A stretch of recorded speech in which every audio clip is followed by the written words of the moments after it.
Depuis 1999, la Matrice, agence de communication dédiée à l'étude de l'opinion, réalise chaque trimestre un baromètre, le baromètre Posternak-IFOP, pour suivre l'image des grandes entreprises françaises. Son fondateur, Claude Posternak, a lancé fin 2013 l'Important, un site web gratuit qui propose de sélectionner l'essentiel de l'actualité face au véritable, je cite, dégueulis d'informations, pour reprendre les termes de son fondateur. Claude Posternak, bonjour. Bonjour. Je vous remercie infiniment d'avoir accepté cette invitation pour faire le point sur les transformations des médias, du politique actuel. Depuis 1999, donc, le baromètre. Comment vous avez vu évoluer l'image des grandes entreprises et la perception dans l'opinion, voilà, ces 15 dernières années, leur relation à l'opinion? Si on devait retenir une chose, parce qu'il y a énormément de choses qui sont passées dans les 15 dernières années, lorsque j'ai créé mon baromètre en octobre 1999, l'entreprise préférée des Français c'était EDF, en 2 c'était GDF, et en 3 c'était France Télécom. 15 ans plus tard, il n'y a plus une seule entreprise publique parmi les 10 entreprises préférées des Français. Donc ça c'est un signe extrêmement fort, extrêmement violent. L'entreprise de proximité pour les Français, qu'était justement cette entreprise publique, ça ne l'est plus. Et l'entreprise de proximité aujourd'hui pour les Français, c'est la grande distribution. C'est-à-dire que le hold-up sémantique réalisé par Leclerc, qui arrive à faire croire que le meilleur avocat de l'acheteur, c'est le vendeur, a véritablement transformé l'opinion et est rentré en résonance à partir d'une période extrêmement précise qui met en avant le pouvoir d'achat. Alors, pourquoi je dis une période extrêmement précise? C'est qu'on s'est amusé à faire la courbe justement de l'image des entreprises publiques. On a vu la descente. On a pris la moyenne de l'image des entreprises à grande distribution, on l'a vu monter, puis à un moment donné, elles se croisent. Et quand est-ce qu'elles se croisent? Que je vais vous le dire, c'est une évidence, mais nous, ça nous a flashé là, boum. Elles se croisent au moment du passage à l'euro. D'accord. C'est-à-dire au moment du passage à l'euro, les Français se rendent compte que le 20 du mois, le portefeuille est vide, alors qu'on leur a dit que ça ne va rien changer. Ils se sont rendus compte que ça change les choses. Et que dans les verbatims qu'on retrouvait en qualitatif, la notion de pouvoir d'achat a explosé. Donc nous, on retrouve globalement dans ce baromètre les grosses tendances de la société française. C'est-à-dire que les Français sollicitent les entreprises qui répondent à leurs soucis. Et leur souci, il est double aujourd'hui. C'est d'abord l'emploi et deuxièmement le pouvoir d'achat. Donc elles sollicitent pour le pouvoir d'achat la grande distribution. Dans les 10 premiers, vous avez toutes les enseignes de la grande distribution, c'est énorme. Systématiquement, vous avez quasiment la présence d'au moins un grand distributeur dans le top 3. Donc ça, c'est une première tendance qui est lourde. Et la deuxième tendance qui vient d'apparaître depuis l'élection de François Hollande est extrêmement intéressante. C'est-à-dire qu'on pourrait considérer que depuis 2 ans, alors que la crise elle est là, elle est forte, que l'image des entreprises allait baisser. C'est tout le contraire. Elle a plutôt tendance à... Elle est depuis maintenant, oui, 2 ans, systématiquement, elle progresse. Alors là, il y a eu un petit plancher au mois de mai, mais globalement, il y a un trend qui est extrêmement positif. Et ce trend de l'image des entreprises, aujourd'hui, fait qu'on retrouve l'indice moyen au niveau de ce qu'il était au moment de la crise des subprimes. Donc on a retrouvé un niveau assez important. Comment l'expliquer? C'est un transfert. C'est-à-dire que la faiblesse aujourd'hui de l'autorité politique fait que les Français ont plus confiance dans les entrepreneurs pour les sortir de la crise que les politiques. Il suffit de se rapprocher d'autres études que nous ne faisons pas, mais des études qui expliquent clairement que lorsqu'on interroge aujourd'hui les Français en leur disant quelle catégorie socio-professionnelle va nous aider à nous sortir de la crise, vous avez en 1 à 82% de mémoire PME, PMI, et puis en dernier, à 9%, les femmes et les hommes politiques. Donc il y a un vrai changement Presque un changement de paradigme, là. Il y a un vrai changement de paradigme avec une notion fondamentale. Les partis politiques ont été créés au début du XXe siècle pour être les avant-gardes. Aujourd'hui, sont les repères du conservatisme. Et le paradoxe, c'est que l'avant-garde est dans l'opinion.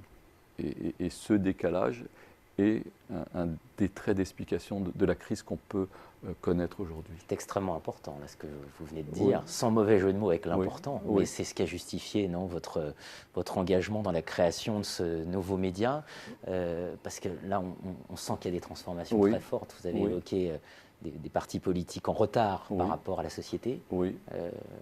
Voilà, comment... Alors d'abord, ils sont en retard pour une raison objective, c'est-à-dire que la France a connu un grand compromis historique à la Libération. Ce compromis historique a été signé entre le général de Gaulle et le Parti communiste. Je rappelle qu'à la Libération, le Parti communiste, avec derrière lui FTP, FFI, qui avait libéré le pays réellement, qui pesait quasiment 30% de l'électorat, était un Parti communiste extrêmement fort. Nous étions dans une situation de guerre froide, il fallait reconstruire.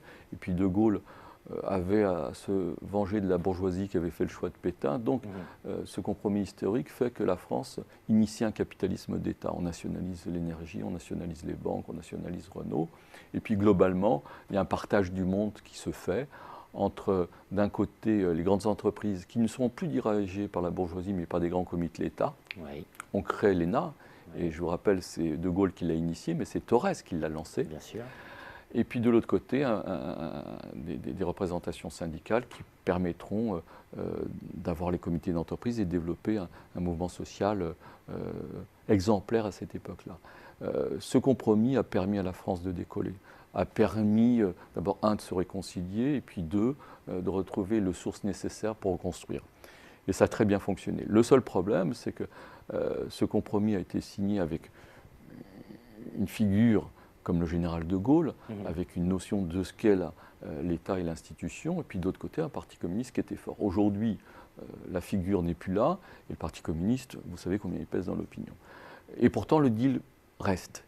Et la droite et la gauche ont une particularité, c'est que dans tous les pays européens, la libération, vous avez eu des droites se construire et des gauches se construire, des droites libérales et des gauches social-démocrates. Bien sûr. En France, se construit une droite étatique et une gauche étatique. Alors, il faut laisser tomber ce qui se passe quand ils sont dans l'opposition.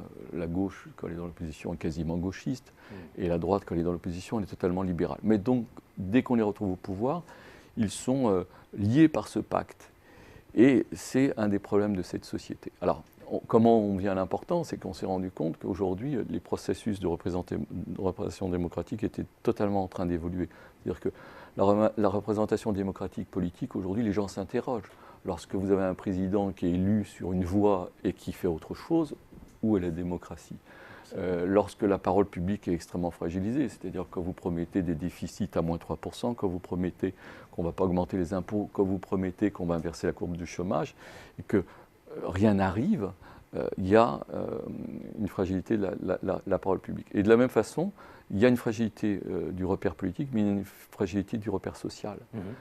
Aujourd'hui, je vous rappelle que le plus faible taux de syndicalisation en Europe, c'est la France. Oui. Les bataillons de la CGT ont été divisés par 6 depuis la libération. L'ensemble des syndiqués en France a été divisé par 2 depuis 1980.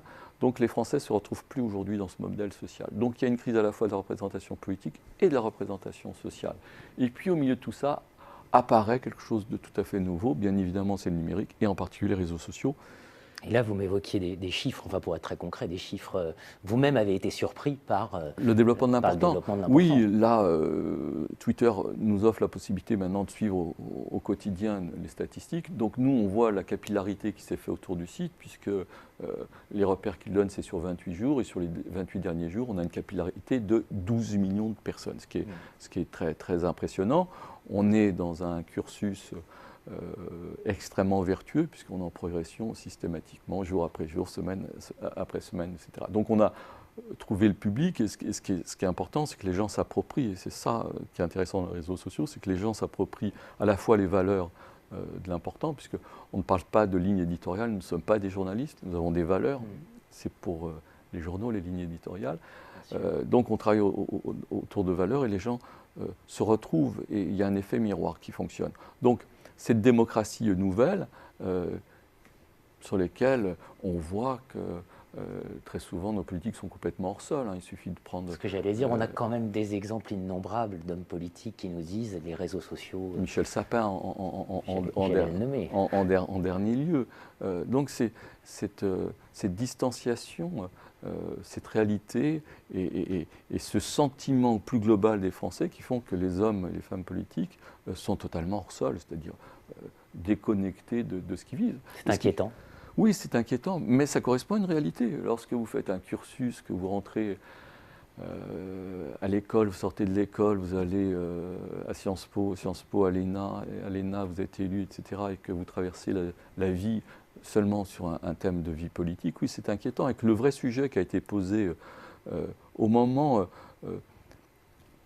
un des déclics, ça a été, pour être très honnête, c'est lorsque François Hollande a décidé de vouloir rénover la vie politique et lorsqu'il l'a confié à Lionel Jospin.